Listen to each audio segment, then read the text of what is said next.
மாட்டா, உயிரோடவும் கிடைக்க மாட்டா. இவ்வளோ ஓப்பனாக என் பேர் சொல்லியே உங்களை மிரட்டுறேன்னா என்னோடய துணிச்சலையும் பின்னணியையும் நீங்கள் புரிஞ்சுக்கணும். சொன்னால் செய்வேன். அதனால் நெகட்டிவ்ஸ் கண்டுபிடிங்க, எனக்கு ஃபோன் செய்யுங்க. அதை விட்டுட்டு போலீஸ் உதவிக்கு போய் ஒரு இராணுவ படையே கூட்டிக்கிட்டு என்னை தேடி வந்தாலும் நான் எதையும் ஒப்புக்க மாட்டேன். என் இடங்களில் சோதனை போட்டாலும் சுசீலா கிடைக்க மாட்டா. அவமானப்பட்டு தான் திரும்பி போக வேண்டியிருக்கும். புரிஞ்சுதா? புரியுது என்றான் பரத் அவனுக்கே கேட்காமல். குட், சீக்கிரம் கண்டுபிடிச்சிட்டு தகவல் சொல்லுங்க. பரத் வெறுப்பாக ஃபோனை வைத்தான். பரத் மீண்டும் அந்த எக்ஸ்சேஞ்ச் ஜேஇ நம்பரை தொடர்பு கொண்டு விசாரித்த போது, சாரி சார், டியூரேஷன் பத்தலை, எந்த நம்பர்லேருந்து பேசுகிறாங்கன்னு கண்டுபிடிக்க முடியலை. என்ன சார் இது? What to do? ஆனால் நுங்கம்பாக்கம் எக்ஸ்சேஞ்சிலேருந்து வந்த கால் அது. கதவில் தட்டிவிட்டு உள்ளே வந்த சிந்தஜாவை வெறுப்பாக பார்த்தான். என்ன சார் அப்படி பார்க்குறீங்க? பேசாமல் போலீஸுக்கு போயிருக்க வேண்டியதானே நீங்கள்? எதுக்கு எங்ககிட்ட வந்தீங்க? இப்போ பாருங்கள், அவங்க சுசீலாவை கடத்தி கொண்டு போய் வச்சுக்கிட்டு மிரட்டுறாங்க என்று முழு விவரமும் வேகமாக சொன்னான் Bharath. Sorry Bharath, I am very sorry. வாங்க, நீங்கள் எங்கே கூட்டிகிட்டு போனாலும் வரேன், யார்கிட்ட சொல்ல சொன்னாலும் சொல்கிறேன் என்றாள் சிந்துஜா. உட்காருங்க சிந்துஜா, நான் எரிச்சலை உங்ககிட்ட காட்டினேன். இந்த சூழ்நிலையில் நாம் யார்கிட்டே போக முடியாது. சிக்கல். ஏன் அவரே தன் பேரை சொல்லி மிரட்டியிருக்காரு.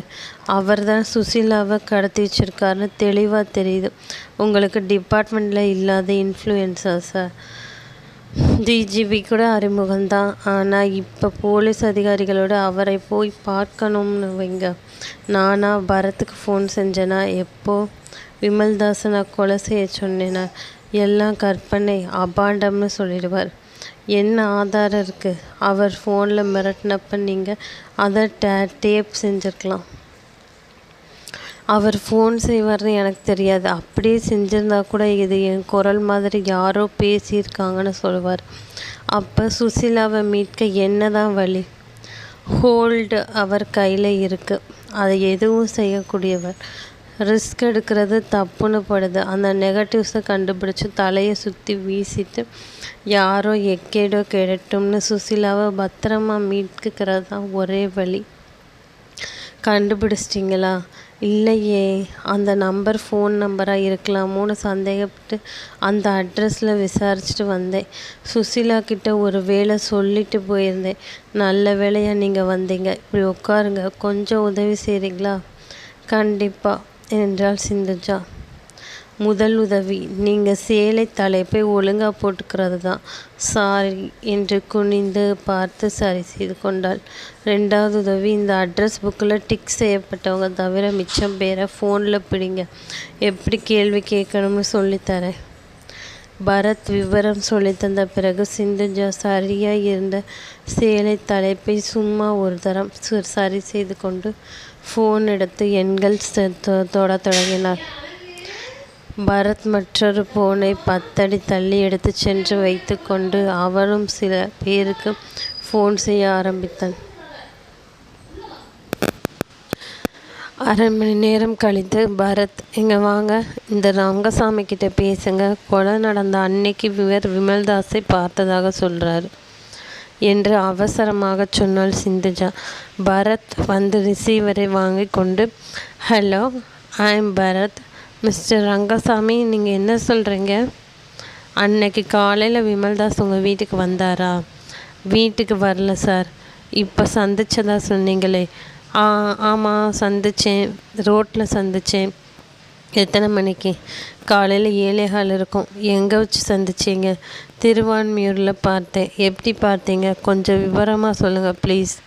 எனக்கு திருவான்மியூரில் தான் சார் வீடு. காலையில் காய்கறி வாங்குறதுக்காக மெயின் ரோட்டுக்கு வந்தேன். அப்போ விமல்தாஸ் மாருதி காரில் வந்தார். என்னை பார்த்துட்டு பிரேக் அடித்தார். நான் கிட்ட போய் குட் மார்னிங் சொன்னேன். எங்கே சார் இந்த பக்கம்னு கேட்டேன். திருவான்மியூரில் ஒரு முக்கியமான வேலையாக வந்தேன். வேலை முடிஞ்சது, புறப்பட வேண்டியதான்னு சொன்னார். என்ன வேலைன்னு நானே கேட்கல, அவர் சொல்லலை. திருவான்மியூரில் எக்ஸாக்டாக நீங்கள் பார்த்தது எந்த இடத்துல? ஜெயந்தி தேட்டர் பக்கத்தில். அவர் கார்ட்வேர்ட்ஸ் அடையாறு எல்பி ரோட்டில் வந்தது. காரில் வேறு யாராவது இருந்தாங்களா? வேறு யாரும் இல்லை சார். நீங்கள் என்ன செய்கிறீங்க? எந்த வகையில் அவருக்கு பழக்கம்? நான் அசிஸ்டண்ட் கேமராமேனாக வேலை பார்க்குறேன். அவர் ஒரு சினிமாவுக்கு ஸ்டில் ஃபோட்டோகிராஃபராக வேலை பார்த்தார். அப்போ ஏற்பட்ட பழக்கம், அவ்வளோதான். ரொம்ப தேங்க்ஸ். மேற்கொண்டு விவரம் தேவைப்பட்டால் மறுபடியும் உங்களை காண்டாக்ட் பண்ணுறேன். வெல்கம். பரத் வைத்துவிட்டு ஏரியா வரைக்கும் புரியுது. விமல்தாஸ் அந்த நெகட்டிவ்ஸை திருவான்மியூரில் இருக்கிற ஒருத்தர் மேலே தான் பத்திரப்படுத்தி இருக்காருன்னு தெளிவாகுது. இப்போ நமக்கு கொஞ்சம் வேலை சுலபம். இதில் திருவான்மியூரில் உள்ள அட்ரஸ்கள் மட்டும் தனியாக டிக் மார்க் பண்ணிக்கலாம். அவங்கள மட்டும் விசாரித்தா போதும் என்றார். அந்த லிஸ்டில் டிக் மார்க் செய்ததில் திருவான்மியூரில் இருந்த மொத்த விலாசங்கள் 4 தான். அதில் ஒருவர் ரங்கசாமி. மீதி 3 பேர்களில் 2 பேர்களுக்கு ஃபோன் நம்பர் இருந்தது. 2 பேர்களுக்கு ஃபோன் நம்பர் இருந்தது. ஒருவருக்கு ஃபோன் நம்பர் இல்லை, வெறும் விலாசம் மட்டுமே. ஃபோன் உள்ளவர்களை தொடர்பு கொண்டு மாமூலாக அறிமுகப்படுத்தி கொண்டு வழக்கமான கேள்வியை கேட்டபோது அவரை நான் பார்த்தே பல மாதம் ஆச்சு என்றார் ஒருவர். அன்னைக்கு நாங்கள் வீட்டை பூட்டிக்கிட்டு திருப்பதி போயிட்டோம் என்றார் ஒருவர். மீதி விசாரிக்கப்பட வேண்டிய ஃபோன் இல்லாத ஒரே விலாசம் LH ராஜ்குமார், 172, 18வது குறுக்கு தெரு, திருவான்மியூர், சென்னை. இவர் நேரில் பார்த்து விசாரிச்சுட்டு வந்துடலாமா சிந்துஜா? சரி என்று புறப்பட்டாள் சிந்துஜா.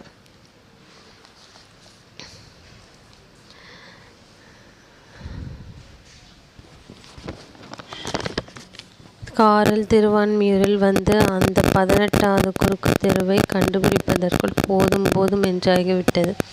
கடைசியாக சக்கராயன் வண்டிக்காரன் தான் சரியாக சொன்னான். இங்கே 38வது கிராஸ் வரைக்கும் இருக்குது சார். யாருக்குமே குழப்பம்தான். நேராக போய் வேப்ப மரம் நிற்குது பாருங்க, அங்கே லெஃப்டில் திரும்பி ஒரு திருக்கோயில் இருக்கும் சின்னதாக. அங்கே ரைட்டில் கட் பண்ணுங்க. அதிலிருந்து செகண்ட் லெஃப்ட்டு போய் மறுபடி ஒரு ரைட் கட் பண்ணுங்க.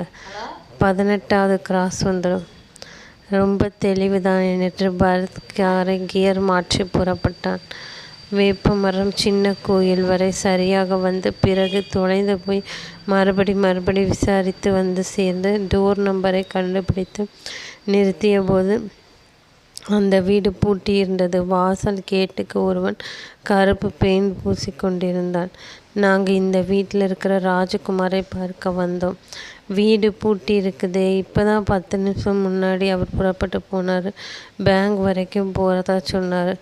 அரை மணி நேரத்துக்குள்ளே வந்து எனக்கு பெயிண்ட் வாங்க பணம் தரதா சொல்லிட்டு போனார் என்றான் அவன். காத்திருக்கலாம் பரத். சோகமாக இருக்கிறப்ப இளநீர் சாப்பிடக்கூடாதுன்னு சட்டம் எதுவும் இல்லைங்க. வாங்க குடிக்கலாம்.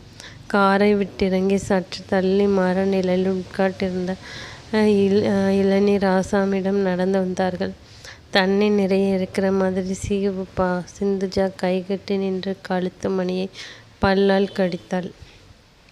சிந்துஜா கேட்குறேன்னு தப்பாக நினைக்காதீங்க. அவுட் ஆஃப் தி சிலபஸ் கேட்குறேன். நீங்களும் விமல்தாஸும் ரொம்ப நெருக்கமாக பழகுனீங்களா? ஆமாம், ரொம்ப.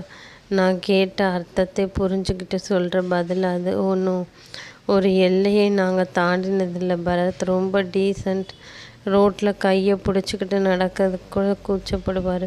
சரி, நல்ல வேலை. What's your next plan? RKN தண்டிக்கப்படணும். அதுக்கும் நெக்ஸ்ட் பிளான் கேட்டேன். நிறைய சம்பாதிக்க விமல்தாஸ் நினைவாக ஒரு ட்ரஸ்ட் அமைக்கணும். நான் கேட்டது கல்யாணம் பற்றி.